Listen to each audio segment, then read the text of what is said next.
ইনকিলাব মঞ্চের যে মুখপাত্র শরীফ উসমান হাদির নিহতের খবর যখন ছড়িয়ে পড়ে, ঠিক তার পরপরই যে রাজধানীর যে শাহবাগ মোড়, ঠিক সেই শাহবাগ মোড়ে এসে হাদির যে কর্মী সমর্থক যারা আছে তারা সড়কটি অবরোধ করেছে। আপনারা দেখতে পাচ্ছেন যে এখানে তারা এসে অবস্থান নিয়েছে এবং বিভিন্ন স্লোগান দিচ্ছেন এবং এই ঘটনায় আসলে বিচার দাবি করছেন। পাশাপাশি হাদির যে দীর্ঘদিনের যে লড়াই, যে সংগ্রাম ছিল এই ভূখণ্ডের জন্য, সেটিও স্মরণ করছেন এবং তারা বলছেন যে এই ঘটনার জন্য প্রকৃত দোষী যারা আছে তাদের বিচারের আওতায় আনতে হবে অবিলম্বে, এই দাবিটুকু জানাচ্ছেন।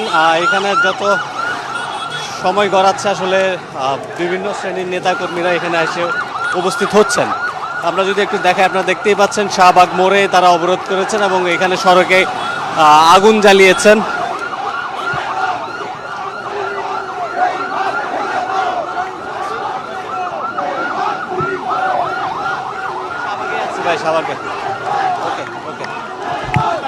আপনারা দেখতেই পাচ্ছেন আসলে বিক্ষুব্ধ যারা আছে তারা রাস্তায় আগুন জ্বালিয়ে বিক্ষোভ জানাচ্ছেন এবং বিভিন্ন স্লোগান দিচ্ছেন। একটু জানাতে চাই, গত শুক্রবার দুপুরে নামাজের পরে